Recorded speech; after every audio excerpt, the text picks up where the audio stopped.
Hello everyone. 22 फरवरी 2024 third shift का solution करेंगे। ध्यान से देखना। पहले क्वेश्चन पर चलते हैं।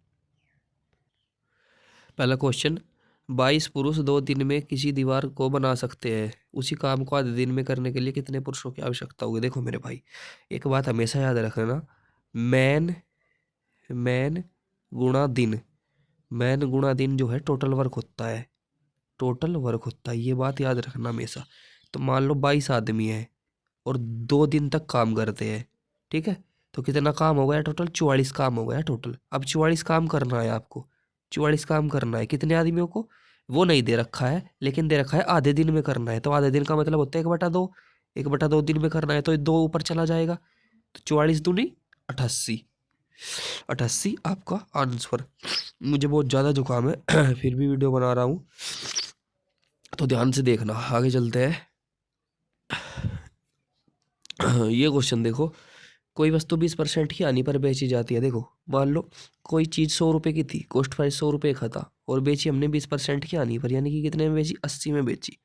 तो इन्हीं का अनुपात पूछ रहा था दोनों को। तो 20 पंजे 100, 20 चौका 80, 5/4 का अनुपात। आगे चलते हैं। ये क्वेश्चन देख लो, बोल रहे 110 लीटर के मिश्रण में पानी और दूध का अनुपात 4:7 है। देखो वाटर और मिल्क 4:7 में है।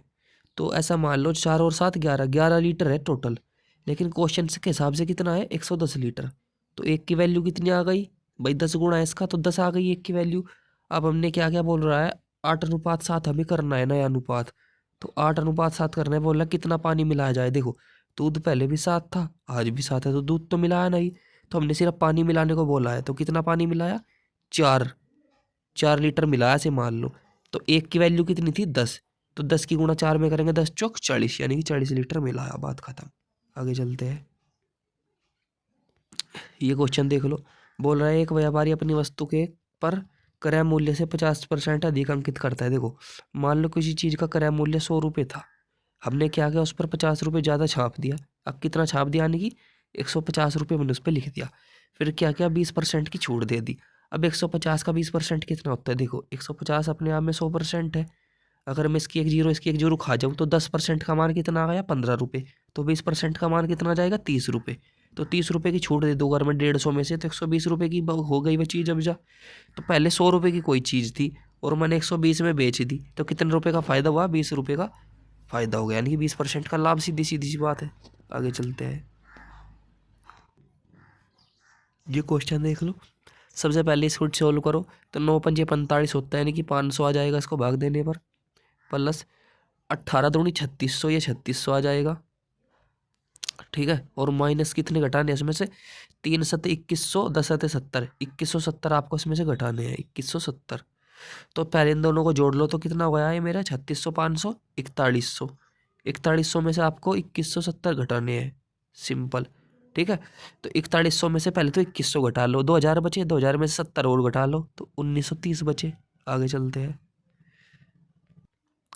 ये क्वेश्चन देख लो, बोल रहा है यदि पी का 35% क्योंकि 60% के बराबर है। देखो पी का 35% बराबर है क्योंकि 60% के।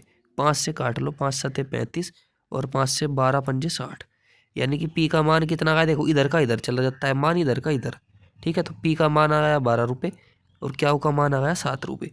अब एक बात बताओ, क्यों पी का Z/3% है, इसे भूल जाओ। क्यों पी का कितना प्रतिशत है ये देख लो। तो क्यों जो है 7 है, वो पी 12 है, इसका कितना परसेंट है? तो गुणा करेंगे 100 से, तो 700/12 आ जाएगा, यानी कि 700/12% है। 700/12% है। लेकिन क्वेश्चन के हिसाब से कितना परसेंट है? क्वेश्चन के हिसाब से बोल रखा है कि Z/3% है, Z/3%। अब देखो हमारे हिसाब से तो 700/12%, क्वेश्चन के हिसाब से Z/3%। तो ये 3 से कितना गुना ज़्यादा है? 4 गुना ज़्यादा। तो यहाँ भी तो ये 4 गुना ज़्यादा रहा होगा। तो क्या वैल्यू रखूँ यहाँ पर? जेड की जगह जो 4 गुना ज़्यादा हो जाए, 700 हो जाए। तो देखो या तो ऑप्शन से उठा के रख लो, या सिंपल है 700 को 4 से भाग दे लो तो 175 आ जाएगा। तो जेड का मान आ गया 175, ऑप्शन नंबर 3। आगे चलते हैं। ये क्वेश्चन को देखो, देखो सबसे पहले इस पार्ट को सोल्व करो। 14×2 = 28, ये आ गया 28 प्लस का।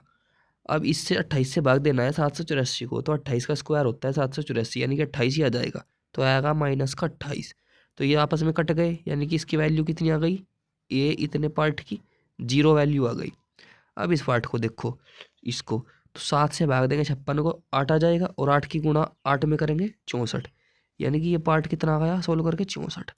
अब इस पार्ट को देखो, 49 गुणा 4/28, इसका मतलब है 4 7 28, 7 बार कटेगा, 7 से कटेगा 7 बार 49, तो यानी कि 7 आ गया ऐसे सोल्व करने पर 7। तो 64 पर 7 जोड़ने थे 71 हो जाएगा आपका आंसर, क्योंकि ये तो 0 आएगा था कट पिट कर। ठीक है, तो इसका आंसर हो गया आपका 71। आगे चलते हैं। देखो इस क्वेश्चन को ध्यान से पढ़ना, ठीक है, बड़े ही प्यार से, आप समझ जाओगे मैं जो कहना चाह रहा हूँ। मान लो कह रहा है एक कार 42 किलोमीटर पहले चलना शुरू कर जाती है और 210 किलोमीटर तक पहुंचने के लिए उसे अपनी सामान्य चाल में 10 किलोमीटर धीमी करनी पड़ती है, यानी कि 42 किलोमीटर पहले चली, 42 मिनट पहले चली गई वो, और अपने जहाँ से जाना था वहाँ तक जाने के लिए टाइम पर उसे 10 किलोमीटर अपनी चाल धीमी करनी पड़ी। तो काल की सामान्य चाल पूछ रहा है कितनी होगी। देखो मैं से ऐसे मान लेता हूँ कि 210 किलोमीटर उसे जाना था, ठीक है, और पहले मान लो हमें नहीं पता किस चाल से जा रही थी, एक्स चाल से जा रही थी। अब क्या हुआ, अब भी 210 किलोमीटर जाना है, लेकिन उसे अपनी चाल जो है 10 किलोमीटर प्रति घंटा कम करनी पड़ेगी, यानी पहली चाल में से 10 कम करनी पड़ेगी, और दोनों का अंतर आएगा 42 मिनट का। ठीक है, 42 मिनट का अंतर आएगा दोनों का। तो मिनट को घंटे में कन्वर्ट करने के लिए 42/60 लिख लूँ, कोई दिक्कत नहीं होनी चाहिए, सिंपल सी बात है। ठीक है, अब देखो मेरे भाई ध्यान से देखना, अब मैं क्या रखूँ इसकी जगह चाल की। अब ऐसा तो है नहीं मैं सोल्व करने बैठूंगा, इतना तो टाइम मेरे पास है नहीं। ठीक है, तो मैं चाल की जगह ऑप्शन से उठाकर रखूंगा। मान लो मैंने 60 उठाया यहाँ से, आपकी स्पीड तेज होनी चाहिए। ठीक है, मुझे पता है आप 60 नहीं उठाओगे, कुछ और भी उठा सकते हो, लेकिन मैं एक बात बता रहा हूँ सिर्फ, आप थोड़ा सा स्पीड से कैलकुलेशन करना वहाँ पर, ताकि आप बच जाओ उन चीज़ों से। तो पहले 60 थी चाल, अब 10 कम कर दी 50 हो गई, 0 से 0 कट गई, 0 से 0 कट गई, 3 से 2 बार कट गया, 3 से 7 बार कट गया, यानी कि आ गया 7/2 इस साइड में। कितना आया, इस साइड में आ गया 7/2। अब 7/2 में से आपको 21/5 घटाना है, तो नीचे एलसीएम लोगे 10 आ जाएगा, 2 पंजे 10, 7 पंजे 35 में से आपको घटाना है कितना, 42। तो 35 में से 42 घटाओगे तो कितना बचेगा आपका, 7/10। अब देखो ये तो आपका 7/10 घंटे आ गया, लेकिन आपका अगर इसमें मिनट में कन्वर्ट करोगे तो ये मिनट में 42/60 ही आएगा। देखो कैसे, 10 × 60 इसका 6 गुना है, और ये भी इसका 6 गुना है, 7×42 का। तो आपका आंसर बिल्कुल मैच हो गया। ठीक है, सिंपल काम करना था आपको, डायरेक्ट मतलब आपको आंसर आपके सामने रखा ही मिलेगा, ऐसा समझो। ठीक है, कुछ भी कैलकुलेशन अंदर नहीं करनी है इससे अलग, सिंपल क्वेश्चन था बहुत। आगे चलते हैं, ये क्वेश्चन देख लो। बोल रहा है समबाहु त्रिभुज की भुजाएं बताओ, उसका क्षेत्रफल दे रखा है। ये देखो समबाहु त्रिभुज के क्षेत्रफल का फॉर्मूला होता है √3/4 और भुजा का स्क्वायर कर दो ये, तो इसका मान कितना दे रखा है, 16√3। ठीक है, अब सिंपल है, √3 से √3 कट जाएगा, और इसकी गुणा यहाँ पर जाकर इससे हो जाएगी 16 से, तो a² का मान कितना आ गया, 64। तो भुजा कितनी आ गई निकल करके, सिंपल 8 सेंटीमीटर। ठीक है, आगे चलते हैं, ये क्वेश्चन देख लो। बोल रहा है 15,000 रुपये है, 2 साल का टाइम है, 12% की दर है, बताओ ब्याज कितने रुपए हो जाएगा। तो सिंपल है, मैंने r+r+r²/100 वाले फॉर्मूले से आपको बता रखा है, आप रेट निकाल सकते हो। तो सिंपल है, कितना हो जाएगा ये 24, और 12 का स्क्वायर 144, यानी कि 25.44% आपका ब्याज लगेगा, 25.44%। सिंपल। अब देख लो 15,000 का आपको 25.44 निकालना है, तो मैं ऐसा करूँगा, आप इसको निकाल लो मत, 15,000 का 25.44%। सिंपल है, देखो 15,000 रुपये का 50% कितना होता है, 7,500 रुपये, और 7,500 का भी अगर मैं आधा करूँगा तो 25% निकल करके आ जाएगा, यानी कि कितना, 3,500 रुपये। तो 7,000 का आ गया, और 500 का कितना आएगा, 250 रुपये, और तो 250 और जोड़ेंगे तो कितना आ जाएगा, 3,750। अब एक बात बताओ, 3,750 रुपये आपका कितना है, 25% का मान है, तो 25.44 है ना, ये थोड़ा सा एक्स्ट्रा, तो 3,816 एक ही ऑप्शन है, बाकी ये तो बहुत दूर है, ये भी बहुत दूर है, और ये तो कम रह गया। ठीक है, इस तरीके से आप देखकर जल्दी जल्दी से निकाल सकते हो, बाकी आपकी मर्जी है, आप सीधा भी निकाल सकते हो। ठीक है, जैसे सब निकालते हैं, 15,000 ये रहा, इसका आपको 25.44% निकालना था। आगे चलते हैं, ये क्वेश्चन देख लो, सिंप्लीफिकेशन का क्वेश्चन है। ठीक है, सिंपल क्वेश्चन है, इन दोनों की गुणा करनी है, इन दोनों की, फिर इन दोनों की, फिर इन दोनों की, फिर इन दोनों की, और प्लस माइनस बीच में है जो कुछ भी है। 13 की 12 में गुणा करेंगे तो 13 धाम 130, 13 दूनी 26, 156 तो हो गया ये, प्लस 12 की 11 में गुणा करेंगे 132 हो गया ये, माइनस 14 की 15 में करेंगे 15 दाम 150, 15 चौका 60, 210 हो गया ये, सॉरी माइनस है आगे। फिर 13 की गुणा 9 में करेंगे 13 दाम में 117 हो गया ये, और प्लस 15 की गुणा 19 में करेंगे, ठीक है। तो 15 दूनी 30, 300 होता है, 300 में से 15 घटाओगे तो 285 आ गया ये आपको करना है। अब इसे तो जोड़ घटा सकते ही हो आप, ठीक है। आगे चलते हैं, ये क्वेश्चन एवरेज का है। इस क्वेश्चन को देखो, बोल रहा है 12 संख्या को औसत 60 है, ठीक है भाई, 12 संख्या को औसत 60 है, मान गए हम इसकी बात। आगे बोल रहा है पहली 5 संख्याओं में से 12 घटा दो, यानी कि 5 संख्याओं में से कितना घटाना है 12, तो 12 पंजे 60, यानी कि 60 आपको कम करना है। टोटल एवरेज जो है मतलब टोटल संख्याओं का योग, उसमें से 60 आपको क्या करना है, कम करना है। फिर बोल रहा है अगली 7 संख्याओं में 10 जोड़ दो, यानी कि अगली 7 में 10 जोड़ना है, तो 10 सत्ते 70, यानी कि 70 आपको क्या करना है, जोड़ना है, जोड़ना है। अब एक बात बताओ, आपको मैंने 100 रुपये बोल दिया कि आपके पास 100 रुपये है, 100 में से आप मुझे 60 दे दो, ठीक है, और फिर मैं आपको बदले में फिर 70 दे दूँ, तो असली में तो आपके पास 10 रुपये एक्स्ट्रा आ गए ना, सीधी सी बात है, 10 रुपये एक्स्ट्रा आ गए। तो ऐसे ही है, पहले से ने 60 कम करने को कहा, लेकिन फिर 70 जोड़ने को कहा, तो असली में तो 10 रुपये ज़्यादा जोड़ने ही पड़ेंगे हमें।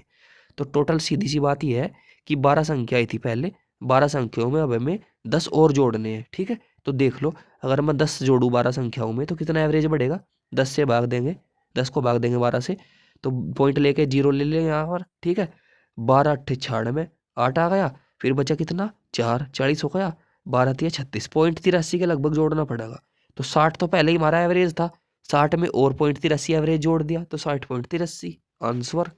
आगे चलते हैं, देखो ये क्वेश्चन देखो, सिंपल क्वेश्चन है। सबसे पहले ब्रैकेट सोल्व करेंगे तो ये आ जाएगा 5 पंजे 25। तो देखो 0.5 को भाग देना है आपको कहीं से 0.25 से, और बटे में कितना है, इसको भाग देंगे इससे तो 1 आ जाएगा, और 1 की गुणा इसमें करेंगे तो कोई फर्क नहीं पड़ता भाई, 1 की गुणा इसमें करेंगे तो क्या फर्क पड़ेगा, कुछ भी नहीं, तो ये 0.5 ही रह जाएगा। अब देखो ये इसका कितना है, डबल है, कैसे देखो, ये तो 50 पैसे है और ये 25 पैसे है, ठीक है, तो डबल है, तो इसको भाग देंगे तो ऊपर कितना आ जाएगा 2, तो ऊपर आ गया 2, नीचे आ गया 0.5। 0.5 को मैं ऐसे भी लिख सकता हूँ 5/10, ठीक है, ये 10 ऊपर भाग जाएगा, सिंपल सी बात है, समझे इस बात को। या फिर आप ऐसे भी लिख सकते हैं 5/10 को 1/2 भी लिख सकते हैं, आपकी मर्जी है, ये 2 ऊपर चला जाएगा तो 2 दूनी कितना हो जाएगा 4, तो 4 आपका आंसर, सिंपल। आगे चलते हैं, ये क्वेश्चन देखो, बोला पी का पी परसेंट 225 है। देखो पी का मतलब गुणा होता है पी परसेंट, पी परसेंट का मतलब है P/100, भाई पी परसेंट ऐसे है ना, पी परसेंट तो परसेंट हटेगा नीचे 100 आएगा, तो पी का पी परसेंट कितना है 225, ठीक है। तो पी की पी में गुणा करेंगे तो पी स्क्वायर आ जाएगा, और ये 100 की गुणा इधर हो जाएगी, तो कितना हो जाएगा पी स्क्वायर का मान 225 के पीछे 2 जीरो, बात खत्म। आगे चलते हैं, ये क्वेश्चन देख लो, 28% की छूट के बाद 1008 में कोई चीज़ बेची जाती है, उसका अंकित मूल्य पूछ रहा है। देखो सिंपल सी बात है, 1008 में बेची, कितने रुपए कितने परसेंट की छूट दी, 28% की, यानी कि असल में कितने की बेची भाई, 100 में से 28% की हमने छूट दे दी, तो बेची कितनी 72% में, तो 72 का मान 1008 के बराबर है, ठीक है। तो आपको पूछ रहा है अंकित मूल्य बताओ कितना, यानी कि 100% का मान आपको निकालना था। तो देखो या तो आप सीधा निकाल लो 72 ही कम 72, बचे कितने आपके पास 28, यानी कि 288 हो गया, ठीक है, और 7 चौक 28, 2 चौक 8, 14 बार कट गया, तो 1400 रुपये आपका आंसर हो जाएगा, सिंपल आपको दिख रहा होगा, ठीक है। तो आगे चलते हैं, देखो ये क्वेश्चन देखो, बोल रहा है कोई धनराशि साधारण ब्याज पर 14 सालों में 3.5 गुणा हो जाती है, बताओ 28 साल में कितनी हो जाएगी। देखो मेरी बात सुनो ध्यान से, मान लो 1 रुपया था, 1 रुपया था, 1 रुपया, और वो कितना हो गया 3.5 गुणा हो गया, 3.5 गुणा हो गया, तो ब्याज कितने रुपए का लगा उस पर भाई, 2.5 रुपये का ब्याज लगा, सीधी सी बात है, 2.5 रुपये का क्या लगा ब्याज, कितने सालों में लगा 14 सालों में, 14 सालों में 2.5 रुपये का ब्याज लगा, तो 28 सालों में कितने रुपए का लग जाएगा ब्याज भाई, 2 गुणा है ना, 2 गुणा है इसका ही, तो इसका भी 2 गुणा हो जाएगा, तो 28 सालों में कितने रुपए का ब्याज लग जाएगा, सिंपल 5 रुपये का ब्याज। तो कोई चीज़ अगर 1 रुपये की थी, 1 रुपये की थी, और उसमें 5 रुपये का ब्याज लगा दूं मैं, 5 रुपये का उसमें ब्याज लगा दूं, ठीक है, तो कितने की हो गई आज 6 रुपये की, यानी कि 6 गुणा हो गई वो, तो सिंपल सी बात है कितनी गुणा हो जाएगी 6 गुणा, आपका आंसर। आगे चलते हैं, ये क्वेश्चन देख लो, सिंपल क्वेश्चन है, मैंने कई बार बता रखा है, इस तरह के कि आपको इक्वेशन दिखे तो मान बदल जाते हैं, टी का मान 5 हो जाएगा, यू का 4 हो जाएगा, तो सिंपल रख लो, टी और यू को जोड़ देंगे तो 9 आ जाएगा, और टी से भाग दे देंगे, यानी कि किससे, 5 से भाग दे देंगे तो 9/5। आगे चलते हैं, ये क्वेश्चन देख लो। बोल रहा है 5688 रुपये में बेचने पर 10% की हानि हुई। एक बैग को बेचा जब 10% की हानि का मतलब है 100% था, 10% की हानि हो गई बेचते टाइम, तो 90% में बेचा हुआ, तो 90 का मान है 5688।